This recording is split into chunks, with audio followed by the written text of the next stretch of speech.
before, and I think this is my fourth time. And last week when I was here, I said I'm a retired attorney, and I said you have to speak into the microphone. I'm a retired attorney, and I said they can't fire me because I don't work for them, and they can't expel me because I'm not a student, and I'm sort of taunting them to arrest me, but I don't think they want the hassle that would come with arresting me.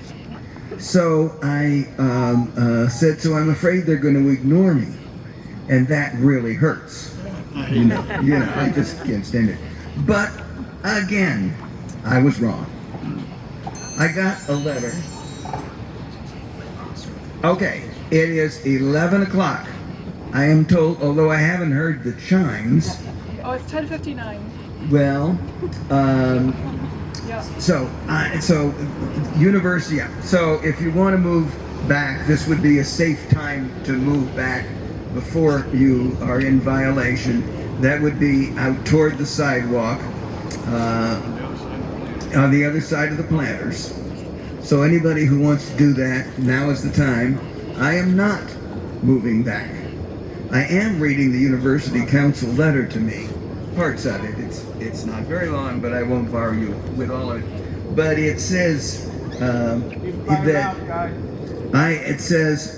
am writing in my capacity as Vice President and General Counsel for Indiana University to notify you that on two occasions, September 8th and September 15th, you violated the Indiana University Board of Trustees Expressive Policy UA10, Expressive Activity. Yeah.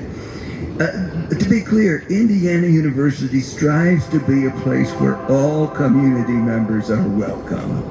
This includes you, an esteemed graduate and Bloomington community member. Indiana University is a welcoming community for all.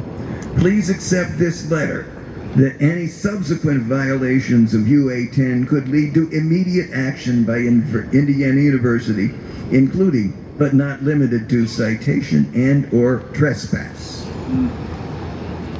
Signed,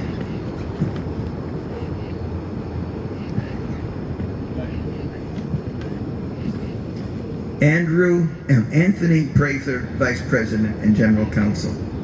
So I have been now warned officially by the university, and I'm not now being ignored. I am now standing on campus after 11 o'clock p.m.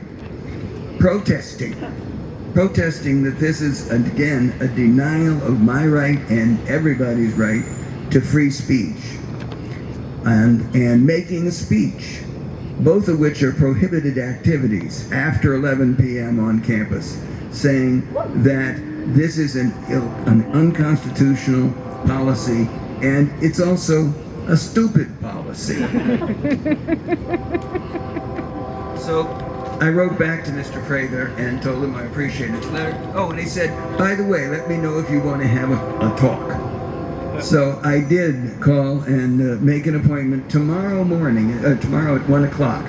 I will have an appointment with Mr. Prather.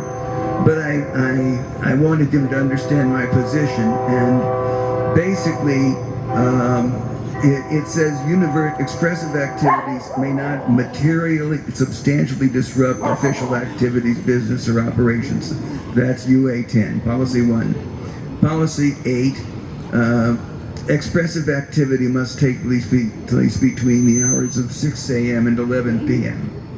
And definitions: the university will enforce reasonable time and place and manner restrictions that meet the following requirements.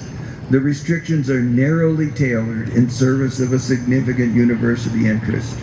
Now, I pointed out that if I can stand here at 10:59 p.m. and not interfere with substantial university interests, it was incomprehensible how I could stand here at 11:01 and substantially interfere with substantial university activities. I pointed out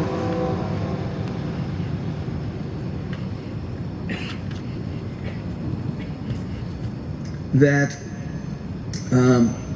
this is not a dormitory area. These are administrative buildings. There is absolutely no university activity. The buildings are all locked.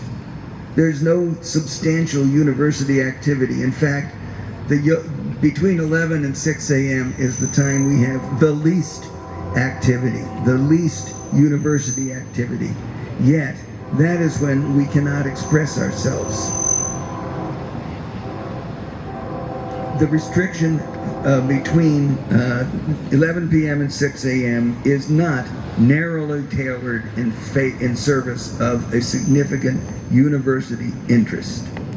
Therefore, I am not bound by it. I will not be bound by it. And I am openly standing here, and I don't see a hint of police presence here tonight and it's just sort of comes as a surprise. I'm not going to say disappointment, but it looks like once more they're going to ignore me. And I do want to add one note, as I have said when I speak here. I helped organize the first anti-Vietnam War protest in Dunmeadow, and I was elected IU student body president in 1967. And while I was student body president in 1967 is the only other time in history that the IU football team went 5-0.